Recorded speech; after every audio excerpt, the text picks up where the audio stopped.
Hello guys, welcome to legal knowledge with legal sisters. तो हम लोग ने पार्ट 1 में देखा डेफिनेशन, हिस्ट्री, हिंदू वर्ड कहाँ से आया, सब देखा। अभी हम लोग देखेंगे पार्ट 2। पार्ट 2 में बहुत सारी इंटरेस्टिंग चीजें हैं कि कंडीशंस क्या होती है, कैसे रेमेडीज मिलती है, तो ये सब हम लोग देखेंगे सेक्शन 5 to 8 हिंदू मैरिज और 9 to 10 restitution of conjugal rights and judicial separation. Hindu marriage में हम लोग देखेंगे कि कंडीशंस क्या है। सेक्शन 5 में कंडीशंस देगी कि वैलिड मैरिज करने के लिए कौन सी कंडीशन फुलफिल करनी पड़ती है। वो सिंगल होना चाहिए और उसको सेकेंड मैरिज करनी है तो उसका फर्स्ट वाइफ से डिवोर्स होना चाहिए, वाइफ हस्बैंड जो भी है।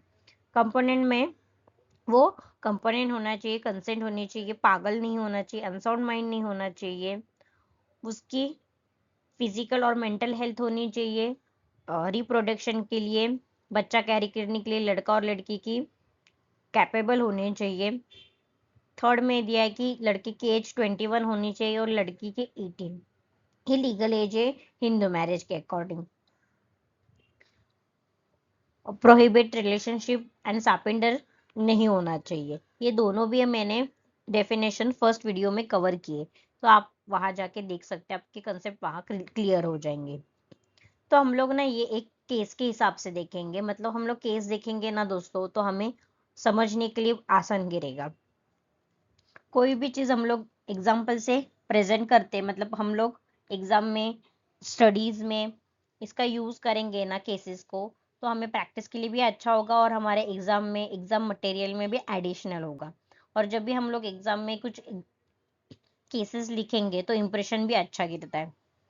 और हिंदू मैरिज में हम लोग अब्रॉड में भी हिंदू मैरिज के अकॉर्डिंग शादी की हुई रहेगी, तो तभी ये सब हमारे जो एक्ट के अकॉर्डिंग सेक्शन है वो वहां भी अप्लाई होंगे। मतलब कोई किसी ने अब्रॉड जाके शादी की है पर हिंदू मैरिज अकॉर्डिंग की है, तो उसको ये सब एक्ट अप्लाई होंगे। तो हम लोग ये सेक्शन 5 पे एक केस देखते हैं, सरल Mudgal versus union of India. इसमें ऐसा हुआ कि हिंदू हस्बैंड ने कन्वर्टेड हुआ इस्लाम में, उसने उसमें एक सेकेंड वाइफ के साथ शादी की। अभी वो उसकी सेकेंड शादी थी पर मुस्लिम के हिसाब से अकॉर्डिंग वो फर्स्ट थी, और जो हिंदू वाइफ थी उसने उसको डाइवोर्स नहीं दिया था, तो उसने सेकेंड मैरिज करने के लिए ये इस्लाम एक्सेप्ट किया और ऐसा शादी किया, तो ये भी अलाउड नहीं है। सेक्शन 6 ऑलरेडी ओमिटेड है, तो ये हमें देखना की कोई जरूरत नहीं है। इसमें गार्डनशिप इन मैरिज है वो दिया था, पर ये ऑलरेडी ओमिटेड है। सेक्शन 6 7 में हम लोग देखेंगे सेरेमनीज फॉर हिंदू। तो हिंदू मैरिज अकॉर्डिंग शादी सोलेमनाइज करने के लिए कोई रीति रिवाज होते हैं, वो फॉलो किए गए रहने चाहिए। सप्तपदी होता है वो फॉलो होने चाहिए। सप्तपदी मतलब 7 स्टेप्स लेने पड़ते हैं अराउंड फायर। हम लोग केस देखेंगे Bhaurao Shankar Lokhande versus state of Maharashtra 1965। इसमें ऐसी जजमेंट आई कि शादी होना इनफ नहीं है, वो प्रॉपर तरीके से सोलेमनाइज होनी चाहिए। जो एसेंशियल रीड्स है मैरिज के वो होने चाहिए, जो अकॉर्डिंग टू सेक्शन 7 कहा गया है, वो पूरे रीति रिवाज से शादी होनी चाहिए। जैसे मैंने कहा कि सप्तपदी होनी चाहिए, वैसे। सेक्शन 8 में हम लोग देखेंगे रजिस्ट्रेशन ऑफ हिंदू मैरिज। अभी स्टेट गवर्नमेंट है, वो रूल्स बना सकती है रजिस्ट्रेशन के अकॉर्डिंग। कुछ चेंजेस करने चाहिए, जो एसेंशियल है, जो इम्पोर्टेंट है, वो स्टेट गवर्नमेंट को पावर होता है। इसमें हम लोग एक केस देखेंगे सीमा वर्सेस अश्विनी कुमार 2006 का है। इसमें ऐसी जजमेंट आई कि कंपलसरी कहा करने को कहा गया रजिस्ट्रेशन को 2006 में, क्योंकि ये वुमेन के राइट को भी प्रोटेक्ट करता है, प्रिवेंट करता है चाइल्ड मैरिज को, bigamy and dispute regarding marital status के लिए। तो रजिस्ट्रेशन इंपॉर्टेंट होता है according to Hindu marriage. Section 9 है ना, ये इंपॉर्टेंट सेक्शन है। वाइफ वो हस्बैंड को प्रोटेक्ट करता है। इन केस वाइफ अप्लाई करती है कि मेरा हस्बैंड विदाउट एनी रीजन छोड़ के चला गया, हस्बैंड के पास कोई वैलिड रीजन नहीं होगा, मैरिटल लाइफ बहुत अच्छे से चल रही है, सब कुछ अच्छा चल रहा है, तभी भी वो विदाउट एनी वैलिड रीजन वो छोड़ के चला गया है। कोई वैलिड रीजन रहेगा तो ठीक है, कोई प्रॉब्लम नहीं, तो उस पर अलग केस बनता है। बट विदाउट रीजन, कोई वाइफ की मिस्टेक नहीं है, सब अच्छा चल रहा है, तभी भी वो हस्बैंड मैरिटल लाइफ छोड़ के, घर छोड़ के चला गया है, तब ये सेक्शन हेल्प करता है वाइफ को, कि वो हस्बैंड को कहा जाता है कि आपको अपनी मैरिटल लाइफ जैसी थी वैसे अच्छे से चालू करनी चाहिए। सेक्शन 10 में दिया है जुडिशियल सेपरेशन।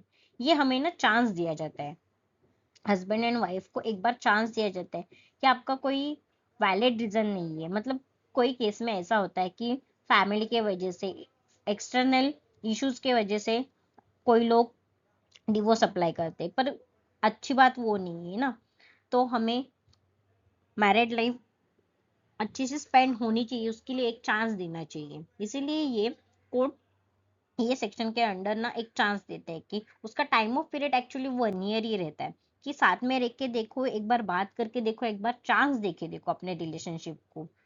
इसीलिए 1 साल के लिए वो चांस दिया जाता है कि आप देख के, साथ रह के देखो। ये बहुत बार वर्क करता है, इससे मैरिड लाइफ सेफ होती है, लाइफ अच्छे से स्पेंड हो जाती है लोगों की, विदाउट रीजन कोई सेपरेट होने की कोई जरूरत नहीं, डाइवोर्स लेने की जरूरत नहीं है, कोई छोटी मोटी मिसअंडरस्टैंडिंग होती है वो साथ में रह के बात करके सॉल्व की जा सकती है। ये सेक्शन का मोटिव है। विमलेश वर्सेस प्रकाश चंद्र शर्मा, ये इलाहाबाद कोर्ट का केस है। इसमें कहा गया है कि जुडिशियल सेपरेशन मतलब चांस दिया गया है, मैंने जो अभी बताया कि चांस दिया जाता है, अपने रिलेशनशिप को डाइवोर्स इमीडिएट नहीं एक्सेप्ट किया जाता है, कोई मिसअंडरस्टैंडिंग रहेगी तो वो सॉल्व करने के लिए चांस दिया जाता है। तो यही हमारा सेक्शंस खत्म होते हैं, आगे के सेक्शन में नेक्स्ट वीडियो में कवर कर दूंगी। तो आपको मेरा एक्सप्लेनेशन अच्छा लग रहा रहेगा तो प्लीज लाइक करें, सब्सक्राइब करें, शेयर करें। मैं ज्यादा से ज्यादा एक्सप्लेनेशन देके आपको समझाना चाहती हूँ कि कंसेप्ट में क्या है। सिर्फ पढ़ के हमें कुछ नहीं समझते, हम लोग सिर्फ एग्जाम में लिख के आएंगे, उससे कुछ नहीं होगा, आगे जाके हमें एडवोकेट बनना है, तो एक्सप्लेनेशन इंपॉर्टेंट है, केसेस इंपॉर्टेंट है। तो ज्यादा से ज्यादा केसेस पढ़ने का ट्राई करो, कुछ मैं बताऊंगी, कहाँ से रेफर कर सकते हैं वो भी मैं आगे जाके आपको बताऊंगी। तो मेरे को सपोर्ट करने के लिए सब्सक्राइब करें, लाइक करें, शेयर करें। Thank you guys.